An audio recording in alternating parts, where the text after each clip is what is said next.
It's a pleasure. It's a pleasure to be with you.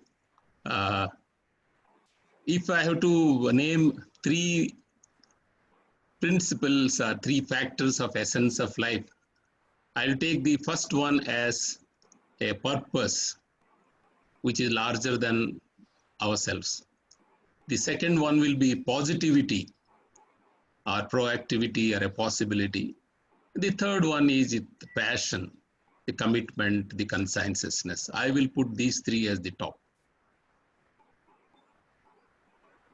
Mm-hmm.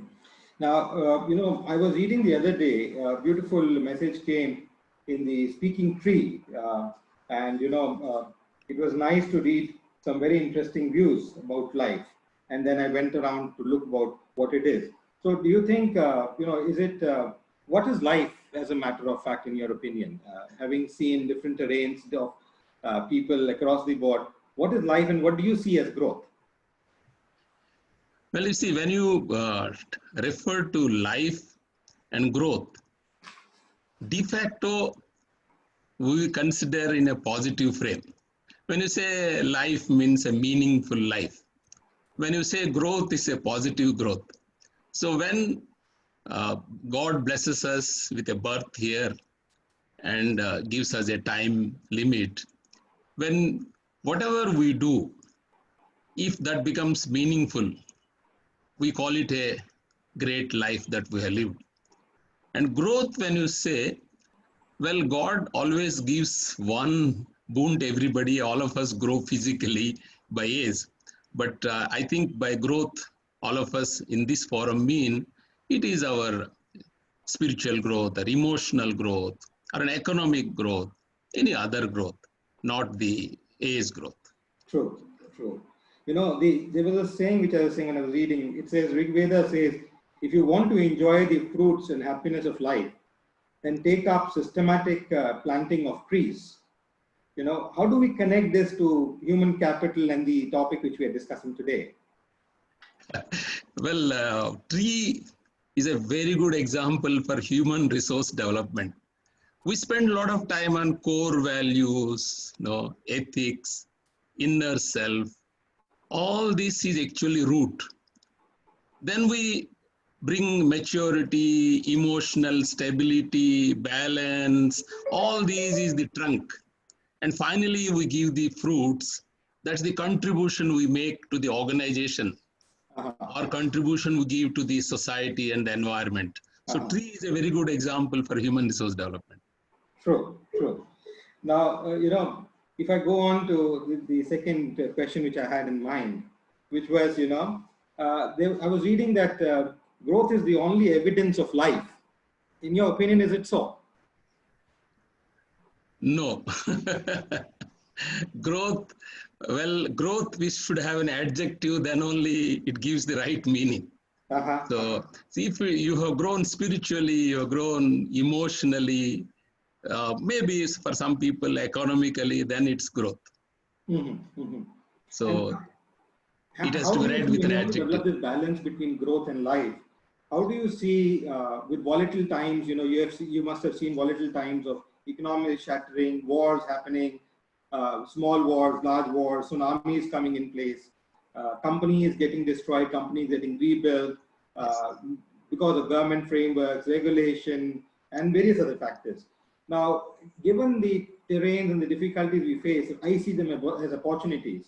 Now, when you see them as opportunities for tomorrow, how do you see the next 6 months shaping up, or maybe to a year? First thing is, I would request everyone to see a calamity or a disaster as an event. An earthquake has happened. A cyclone has happened. Like this has also happened. First thing is consider that an event. Some events last longer, some events last lesser. That's the first thing. Second one is, if you think that a choice is ours, whether you want to generate negative thoughts, everything has gone, nothing will work. So that's a choice. So now as human beings, as matured people, we have to make a choice. The choice is, we are human beings. We have got some power called resilience. bouncing back. If you can use that, which has got elements like positivity, elements like openness, elements like adaptability, inclusiveness. So every event will become smaller. So in the challenge also, we should look for opportunities. True. God brings day, night, calamity, opportunity, challenge, scope, always. So if you look for positives, you can look positives. Yes, some will take time, some will not take time. For some sectors, it's easy. For some sectors, it's difficult, but it is possible. Will possible to bounce back, possible to get normal with the new rules of new normal. Very nice. So what in your opinion is the success mantra for tomorrow, which every individual sitting across the globe should follow? Okay, before I come to the mantras, let me talk about my own experience. Please. Like I lost my father at 7 years. My mother illiterate. When I was about to complete schooling, the school got de-recognized. When I started my IIT, the Naxalites drove me out from Kharagpur. When I started my career, I went into the Naxal world in Chhattisgarh, and we were ruled by the Naxalites there. Difficulties come. Even while working, I was working for JK. We had this earthquake in Gujarat. I was working for JK Paper. We had the cyclone in Orissa. I was working in Malaysia. Bangladeshis and Vietnamese fought. 2000 Vietnamese fought, and we lost our production and productivity for 15 years. So these things happen in life. So what I have learned from my elders, my seniors, my colleagues, I will share with you. Probably that will work even now. The first thing is each one of us should have a purpose in life, and that purpose should be larger than ourselves. True. That will drive us. The second one is positivity. I already talked about. Let's see the guy, Sanders, KFC. He formed something at the age of 62. Or Mr. Vijay Rekhi, the former MD of United Spirits, co-founds a company at 70. They all believe in positivity. True. The third one, I'll call it the proactivity or the adaptability. Take Aditya Birla example. They moved from the old economy company to the new economy companies. And now the total turnover from new economy companies is more than the old companies. The fourth one I'll put it is the passion and resilience. And the last one I would put it is practice the learnings. The other day we had this L&D roundtable. Lot of information and data is available, but what you want is insights. And that will happen only apply your mindfulness. What does it mean to me? How do I put it into practice? So these are the 5 things I said. And the last one, that practice learning. I will put some jargon to it. I'm thankful to my friend Kamal Singh, who got me an assignment with IIM Ranchi long ago. Contextual sensitivity. What you learn, can you put it into practice? Nowadays, I only do guest lectures in the business schools if I get this kind of assignment. What they learn, can you put into practice? So that contextual sensitivity. These are the mantras I would put. True. Now, another interesting quote which I came through was, invest in yourself to induce growth and happy living. Do you really feel that is there with the way you dealt with? Absolutely. Most of us, including me, for sometimes, we get books, we attend a conference, bring those notes and put it in the shelf. So self-development is not going to help. Self-development is required. So shelf looks nice with the books and banner, the files and folders and all. So when you say self-development, it will start from within. Who am I? What am I for? What is my purpose? Do I have the balance? So that roots I'll have to get stronger. The number 2 will be, what is my goal? What is my plan? How can do I have a meaningful, every day I will get up and say that, yes, I am going to do something later. The third thing will be, am I be of some help to somebody? The art of giving. the contribution to the society, to the environment. See, today what we are doing, the Swachhata, Swabhiman, all those things we are doing is basically we are repaying to the environment by living a simple life, by keeping ourselves hygienic. Actually, we are giving back to the society and the environment. True. So connecting to this, in fact, I remember yesterday when I was talking about this speaking tree, I had also read Swami Santaman, the head of Ramakrishna Mission, and beautifully he put it. He says conservation of and reservance of nature, together with the healing practices, have been the intrinsic part of the Vedic way of life, which we have led in the past. Do you think that would sustain itself and that will continue to be the mantra for tomorrow and for people like you and me and younger generation to succeed in life? Absolutely. In the new normals, our cost of living will come down with a simple living. Number two, we will by nature will be environment respectful. We will be by our attitude be good to the society. So these value, I mean, maybe it's because it happened because of COVID, maybe because it is there in our roots, so we could bounce back. I will not give the entire credit to the challenge. Because it was there in ourselves, it came out. So we are basically spiritualism our strength, Indians, spiritualism our strength. That's the reason quickly we get adjusted to the societal requirements of maintaining containment or the social distance or simple living or do it ourselves, maintain Swachhata. All those things we could do it faster. So in the new norm, the wants will be limited. People will be more sacrificing, more collaborative.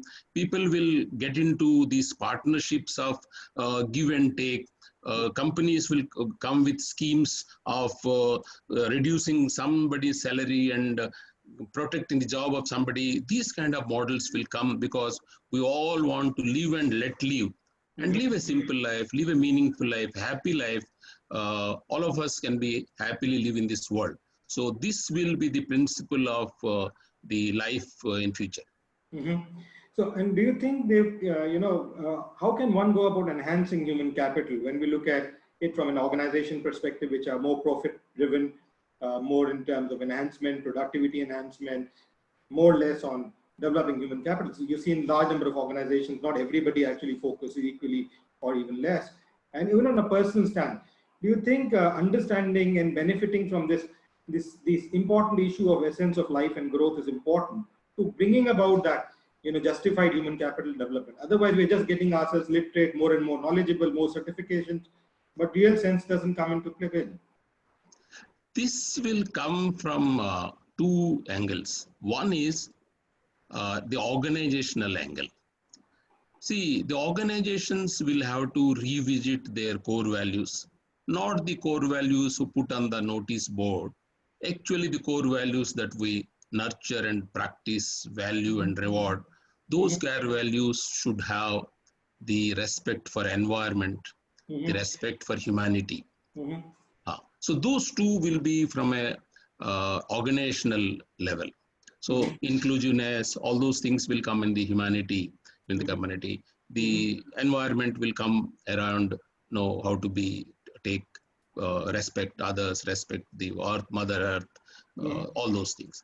Now the second one on the human resource development, whether it's a large organizations like Reliance or a Steel Authority or JK organization or a smaller organization, the principles will remain same. True. Principles will remain. Human resource development will continue to be three things. That is competency development, motivation development, and providing them an enabling climate. Those will remain same. True. But then how you do it, when you say competency, what competency? The other day when we were talking about competency in an online L&D situation, they said the competency can be a technical savviness, IT savviness can be a competence. Or in a very difficult situation, resilience can be one competency. Similarly, in your functional level also, somebody was good in, he only learned wholesale and retail, now he'll have to learn online. So those are functional. So the competencies, those smaller things will change, but the bucket will remain competent. Similarly, motivation, Motivation also, the bucket will always remain. Human resources would always like to be motivated, encouraged, coached, mentored, guided, supported, that will always remain. But then managers, I don't say mean HR managers and leaders have this responsibility of understanding what will motivate a particular person. The other day, the CHR of Indigo was, the CHR of Indian Oil was telling that organizations have to design individual specific offerings. True. Everything will not work for everybody. Same thing in motivation. What motivates somebody may not motivate others. So motivation will remain the second bucket. The third in HRD will always be the enabling climate. If work from home is an option for an organization in a service organization, so the climate has to be different. Infrastructure at home.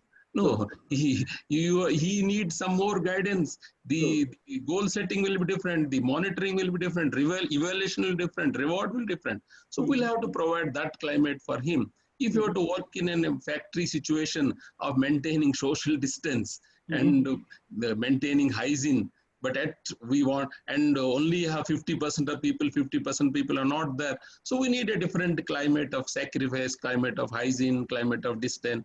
So that will always be there, enabling climate always be there, whether big or small. Larger organizations are able to spend money, they have got the resources doing, but everybody does, but everybody will have to do it. True. Because we have to get more from less. Correct. Now, we could understand the way you've been contributing, not only in terms of getting up organizations and getting their systems up to value human capital, but your recent endeavor, I would say, for almost over 20 years now, interacting and addressing young youth, shaping their minds, telling them what is critically important to go forward. Now, they are being challenged, and even governments are being challenged today. And given that, how do you see governments actually globally trying to induce growth and happy living? Because ultimately, when we talk, whether it's lockdown, whether it is restraint, whether it is social distancing, what we're trying to do is actually look at growth tomorrow and bring in that happy living. And in fact, the kind of quotes which I see in terms of happy living coming, it's amazing.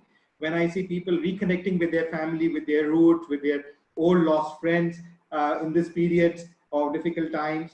Also, like I narrated the story yesterday, which I was very impressed with, wherein the police human face, like Dr. Halim Khan, who spoke previously, spoke about the way the human face of the police was coming forth. And we saw that in case of US, the small child, the parent calls out to the police and says, it's his birthday, there's no one, and the police comes and views him from outside by honking the horns, and he's happy, and everybody, appreciates this particular, that kind of human face. And the way we see in India, with the police cooking, giving out things.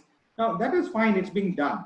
What else do you think could be induced by governments across the globe from a human capital perspective to smoothen this induction?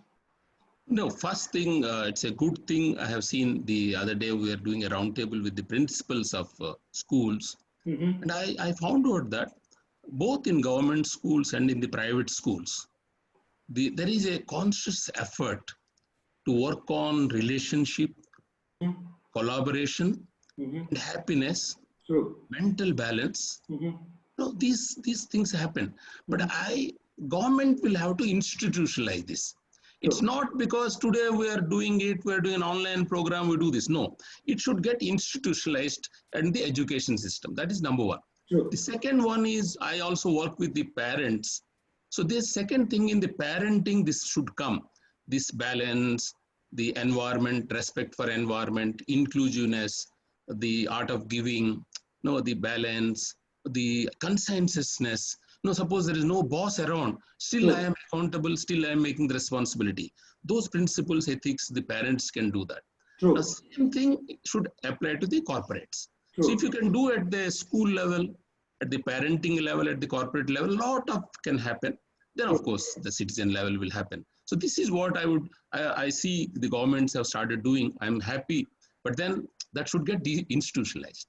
True. No, I'm happy you raised this issue because, everybody talks about the youth, the contributions to be made by the youth, by organizations, young people like you and me, but they don't talk about people who have grown up of a certain age. And I've seen in Japan, actually, they have utilized the elderly to actually bring in that wisdom. We in traditional India also, or small old families or village towns, we majorly use the elderlies whose wisdom and success is being used to get the future generation up. Do you think, involving the people who have actually maybe gone through a phase of real work life to a more relaxed life, maybe like you are still active, maybe others of this, maybe that could be institutionalized to build up the human capital because they have wisdom of life? See, sometimes certain suggestions are good, but not workable. So what is workable, I can tell you. See, like NTPC, they call all their alumni. People who are retired from NTPC. So you create a format, no? So you interact with them, get that. Similarly, we are doing some work with ITC. There, any executive when he joins, part of induction, one senior union leader tells him about the history of ITC. See that how it works, no? Somebody very, very senior, he has seen 30 years of his life in ITC. He tells this young engineer about the history of ITC, the values of ITC. This kind of formats we should have. But then, but at home, definitely, wherever people, when they were in the joint families, with this technology coming, even if the grandmother lives away, now over a video call, even later also we should have that grandmother's story to the grandchildren. That will always help, always help. I fully agree with that. That's the real knowledge, in my opinion, than just getting literacy. Now, what is your advice to the youth and the students? Since you give, so maybe some token of advice when it comes to life and growth, how do they look at it? Because it's very complex when it comes to people wanting to understand and deal with it. Especially when you're youth, bulging with ideas, a lot of information, a lot of technology influencing you today, now and then. It becomes difficult. I will divide this into two. One is students, the other is youth. Yes. When it comes to the students, primarily more engineering and MBA students or BBA students, the management students, they must understand that CGPA, your sports, your past academic, they are just the one factor to go into the what you call catchment area. That's not going to give you the job. True. The job providers are looking at a few factors. So I'll share. Number one, they are now seeing is contextual sensitivity. Whatever this boy has read, can he apply? Anything, an engineering MBA. Number two, they want to know commercial acumen. First time I'm using an Hindi word, that is Banya Buddhi. Commercial acumen. The third is collaboration. See, the whole world, you will have to work with permanent, temporary, gig workers, contractual workers, qualified, non-qualified, cultural, non-cultural, this nation, that nation, all those things. So that the collaboration will be there. The third one will be adaptability and creativity. No, you are willing to change and ability to change. That's very, very, very important, change and adaptability there. When it comes to the learning, I call it creative learning. See, now knowledge is democratized. It's available in the Google. Now you'll just see the webinars, knowledge and all. But converting that into insight in a smart manner, quick manner, that is that creative learning. So the contextual sensitivity, commercial acumen, the collaboration, the creativity. So these will help the students. Now when it comes to the youth, again, I'm subdividing. Youth who are in jobs, youth who are in entrepreneurship. Youth in the jobs, learnability has to be very high. Because competencies will get obsolete, formats of work will change. So your learning has to be very, very fast, very, very, very fast. The second one will be your conscientiousness, what I said is accountability, responsibility, the other one. The third one is you have to be very, very inclusive. Now is entrepreneurship. See, these young people who are getting into entrepreneurship, particularly now they have all been hit. Most of them have been hit. Only thing that will make them rebound is their passion. The passion. Don't give up. Don't see the dead end of the road. See the bend of the road. True. See the bend of the road. So I always give this example of animals come to the main road. They see a light and they think that a vehicle is coming. Next time, actually, it's not a vehicle. Somebody was throwing light for the animals to move around. So don't mistake every light to be the light of a vehicle coming from the opposite side. True. So if you have passion, that positivity, don't give up, that die hard. So that will help the young entrepreneurs. Of course, besides this financial management, project management, partnership, investments, those are all operational. But primarily that strength that should be there. No, I fully agree with you and endorse you. You know, I'm fairly bullish on tomorrow, and I think the way it is supposed to be. Now, an interesting question always puzzles me is, you know, is life about money, or is it about power, or where is the balance, or is it something else? Life is about meaning. If money gives you the meaning, it's fine, you know. But my friend Dwarkanath always tells me, sir, what all you have, which money cannot buy, that's your wealth. That's your wealth. Your relationship, your goodwill, your satisfaction, your health, your contentment, your family. So whatever that you have, money cannot buy. Correct. That is real wealth. That's True. No, true. I fully endorse you, and I'm happy that you in a very short wording, you were able to give it to the bullseye. Now, you know, another thing which I get puzzled with is when I speak to youth across the globe, they always stressed about, you know, they see growth as jobs or bank balances going up.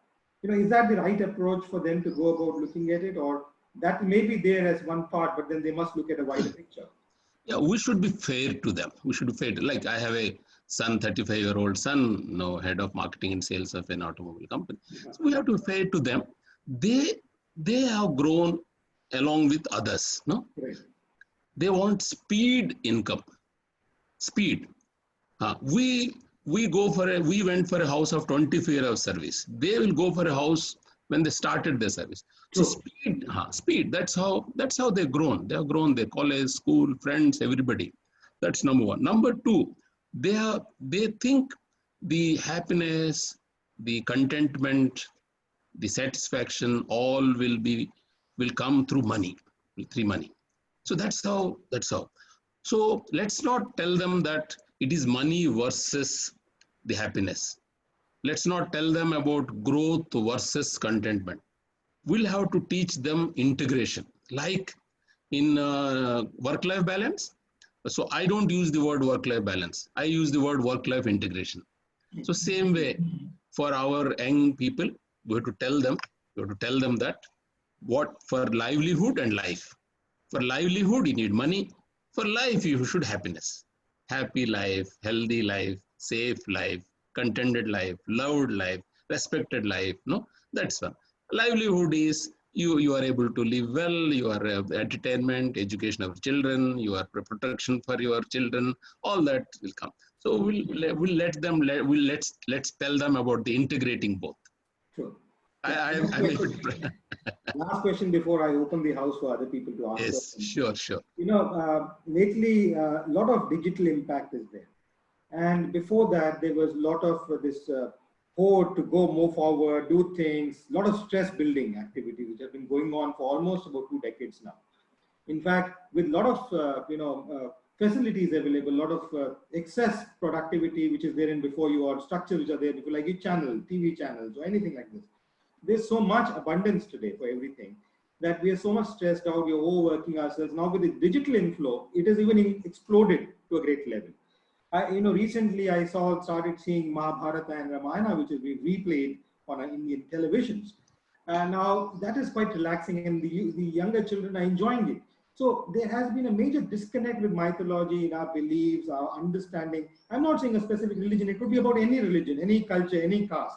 But trying to connect, where do we come from, what are we, what is more important in life than just running after things or just watching. Even watching television in the 80s, was a feast because, you know, there was hardly any television. There was this Vichitra, one particular program or two programs, and you would cherish them. Today you have so many, but you don't, at the end of the day, when you switch on and you can't even cherish even a single of them. Not even news, as a matter of fact, looks like news today.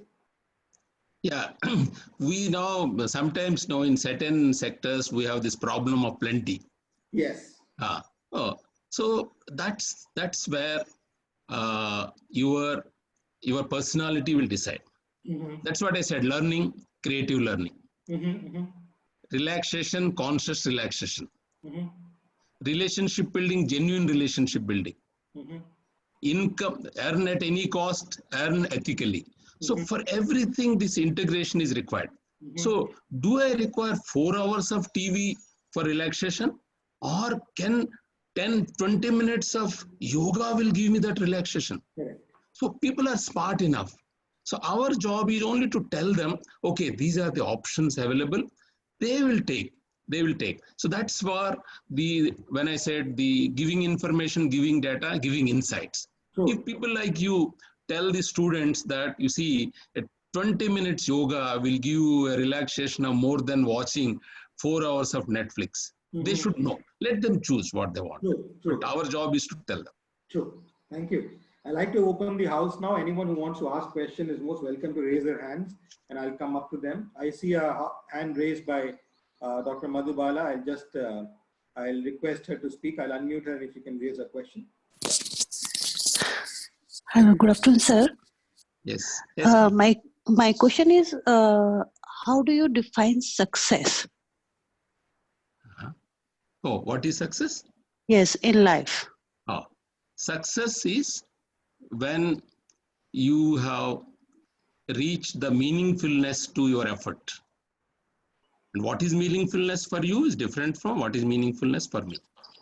You reached a meaningfulness to the effort that you made. That is success. I have another question from Mr. Harbhajan Singh. I'll now request him to kindly, I'm unmuting him, if he can quietly ask his question, please. Raghav, good Yes, afternoon. boss. Yes, boss. Good afternoon. I was only thinking, like, you know, as you said that post-COVID, the change will be that the wants will get limited. People will believe in live and let live. And I somehow I was thinking that will the world really change? Will the basic nature of human beings from greed to need will happen? From domination to collaboration will happen? From being individualistic to collective? Will it really happen? And if it really happens, it will be wonderful. But how long do you really think that it will take to get this new culture institutionalized? You will see, please, let's all see the history.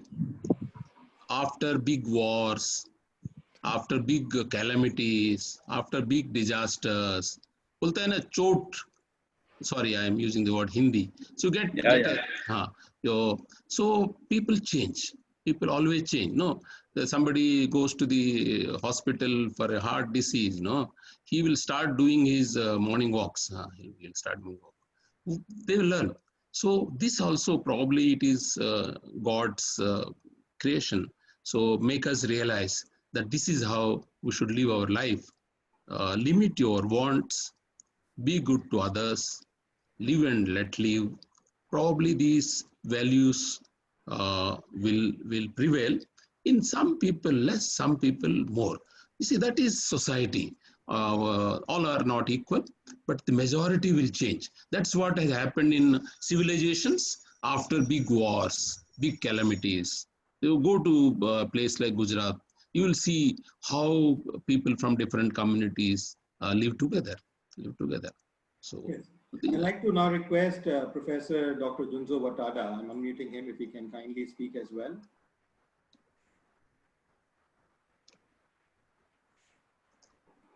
Professor Watada. Just a second, I think he's not unmuted. Just a second.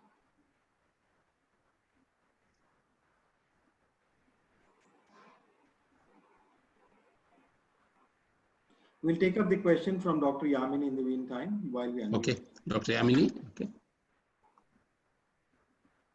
Good afternoon, Dr. Rao. Good afternoon. Given your long-spanning years of human resource commitment, like to know that, in the fast changing world, in the dynamic world, when people change values and morals and everything, how do you think the organizations should create commitment and dedication towards themselves in the changing world?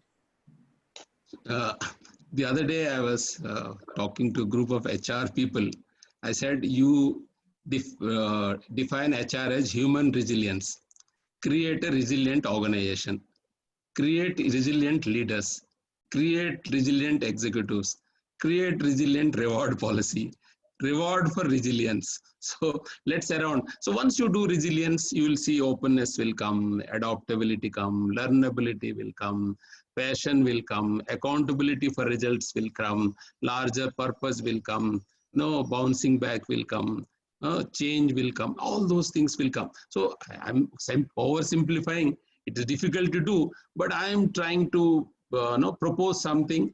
Many friends have helped me. They're saying, yes, it's a good idea. Let's call HR as human resilience. And let's do everything under this. Now, Dr. Junzo Watada, who happens to be from Japan, but he's in Petronas University in Malaysia. Just open the video and I was quite impressed from your talking, and but some point a little bit different, and I did not understand. So the creative learning is maybe a self-development, right? You are talking, but in Asia, so it is quite similar to India, very much emphasizing large family, including grandmother, grandparents. But a little bit different is Japan.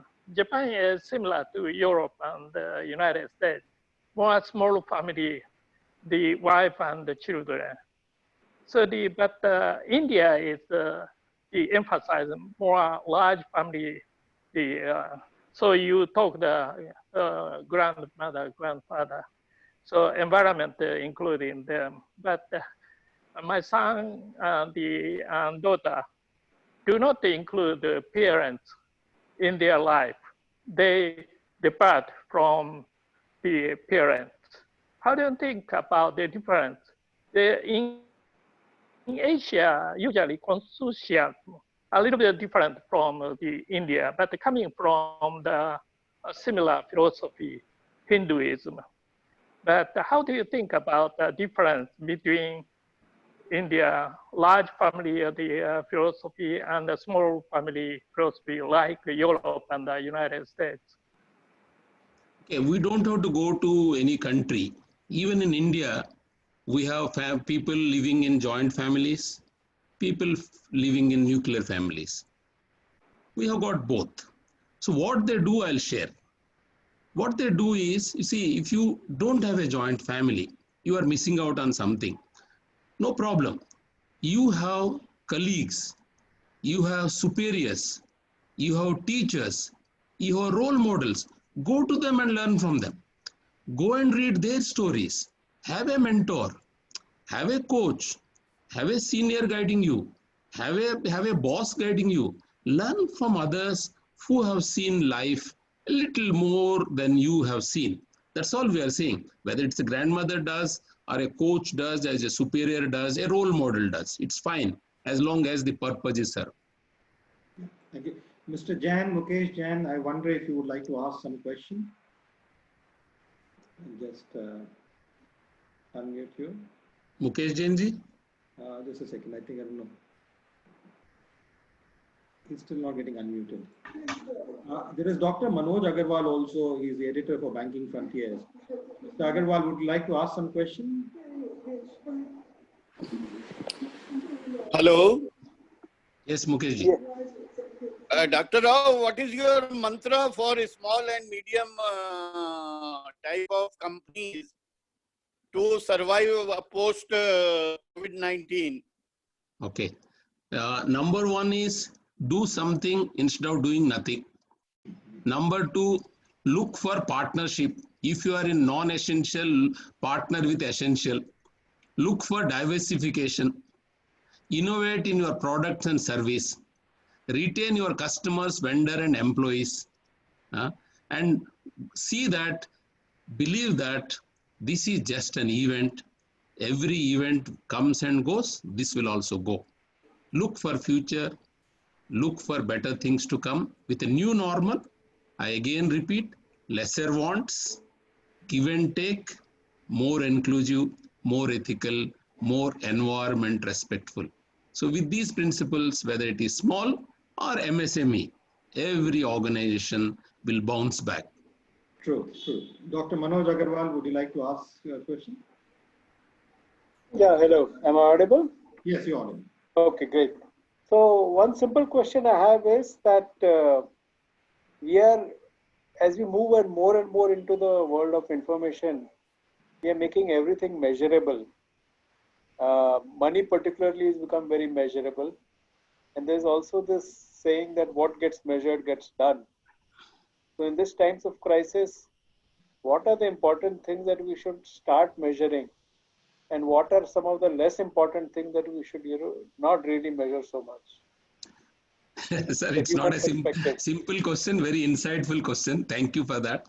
Sir, human resource professionals have been taught in the business schools, learned in the corporates and guided by superiors that every job can have key result areas, both hard and soft, direct and indirect, and every performance can be measured by different methods, some by units, some by results, some by impact.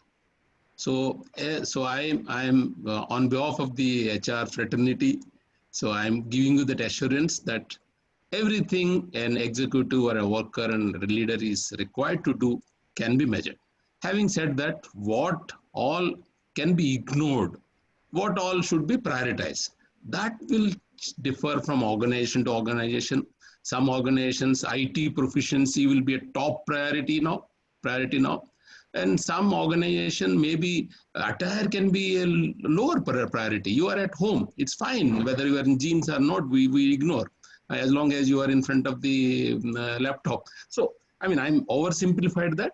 So somewhere packing, somewhere delivery, somewhere the speed, somewhere the unit. So those will be prioritized, will change, but I will assure you that everything a person is required to do will be put into a performance parameter which can be measurable, Mohammad Halim Khan ji is joined also with us today, and he spoke the other day. Mr. Mohammad Halim Khan is I had ready. I heard his. Do you have some question for Mr. Dr. Rao? Well, good morning, good afternoon. Good afternoon, sir. It was very nice to have a point of view from HR person, and it was very encouraging to listen that so long as we take it as an event and don't get into the shadow of it, then probably we can get out of the event also, and we can get out event with the positive vibes with the society at large. So that's very good thing which you said, and I congratulate you for that. Thank you. And I'm sure we all are benefited by your comments. But I don't know whether I should ask this very difficult question or not. Not difficult, but very controversial.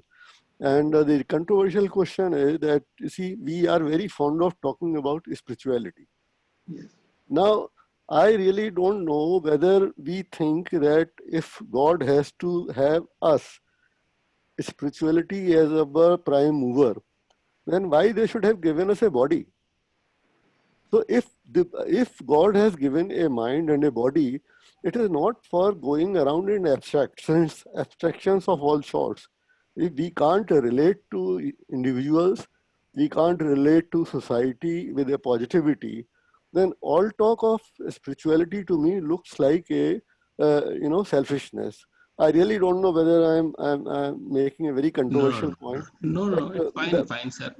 But this talk of spirituality sometimes becomes very mind-boggling to me.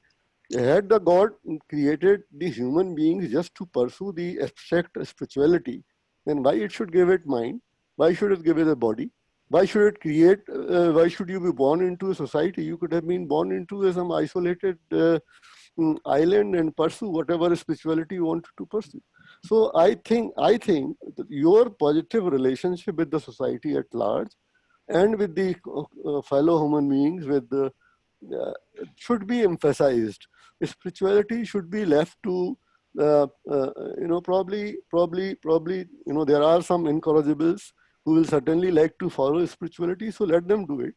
But as far as the common dialogue is concerned, it should be what should be emphasized is our relationship with the other individual, our relationship with the society at large, and whether this relationship is creating positive vibes or it is creating a negative vibes. Thank you. Dr. Rao. Yeah, I think it's not a controversial thing. It's a very insightful point. On a lighter vein, spiritual, some people think having spirits in a lighter vein. Similarly, some people think spiritual means religion. Neither of it is right. Spiritual is nothing to do with having spirits. Spiritual has nothing to do with religion. When organization talks about ethics, organization talks about values, organization talked about integrating mind and intellect, actually we are talking spiritualism. We are not, that's to that extent it's spiritualism. We take your point. If spiritualism gives a wrong connotation, we can always avoid, only use words like values, ethics, righteousness, conscientiousness is okay for me. That's fine, I think. Last question for today, and I'm sorry I'm over on the time, but this last question I don't want to disappoint. Uday Kumar Naka, if you can kindly ask. Hello, sir. Good afternoon, sir. Am I audible, sir? If you can introduce yourself also. Yes, sir. This is Uday Kumar, sir. I'm the head of the department of MBA from Karimnagar, Telangana. Okay. Yeah, I have a small question. Maybe is it right or wrong? I don't know. But see, how do you analyze the opportunities pre-COVID and post-COVID for the students, for MBA students? No, we should not go into pre-COVID. We should see now and tomorrow. That's it. We should see. Yes, there is a challenge. The employers have got certain practical difficulties. So we'll have to work out some collaborative measures that the students who were given offer letters, those need to be respected. So that's one. The professional bodies, the government, they are all working around that. That's one. Now the students also will have to make some changes in them. So what they have learned in their 2 years of MBA or 4 years of engineering may not be absolutely right. The organizations may require for different competencies, different approaches, different formats of working, different partnerships. So to that extent, students will have to be into the learning mode, the student mode, even after joining for the next maybe 18 months. So every student will continue his MBA or engineering even after joining a company. If they do that, then I don't think there's any problem for them also. They will do well. Don't worry. Thank you, Dr. Rao. Before I end today, since we skipped on the recording about a brief about you and others, and I had this particular comment come in yesterday for the last 2-3 sessions. This is Professor Rekha Jagannathan. She's been a former member of the Karnataka State Planning Board. She's been with us for all the last 3-4 sessions we have had. And she was highly impressed, and she said that, been doing very well, and it's excellent. I've been learning, and I would like to more participate, maybe ask questions also if I can be given a chance. And she's been a public finance person and has been interacting, and Dr. Manmohan Singh has been a good friend of us, as you said. So I thought I'll just bring that up. And also, as I said, I missed the recording part in the beginning. The session is being addressed with all the requirements which the Ministry of Home Affairs has been talking about in terms of taking care of security issues. We have added some more additional security issues beginning today, so that no problems can take place. And I'm very thankful to Dr. Rao, who explained from a human capital perspective. It's a very complex issue. I know it's been very difficult. I've been working on certain works for almost 20 years now, since I've not been able to finalize on some of these issues. But I think it's very complex when it comes to whether small or large organizations. And he brings with him this large experience which he had from the Steel Authority of India, from JK organization, from Birla, from Reliance Industries Group, from the Malaysian group called Recron, and also now that he has been running his own group company called the GPR Human Consulting, HR Consulting LLP firm, wherein actually he gives advices apart from his discourses in terms of building up the human capital across the country and even outside, and hopefully we will have benefited. I'd like to thank Dr. Rao to have taken out. Thank you, sir. We'll have some more occasions to come each other at other occasions. Thank you so much. Yeah, Thank you so much. Thank you so much. Stay safe. Stay safe. Stay safe. Thank you.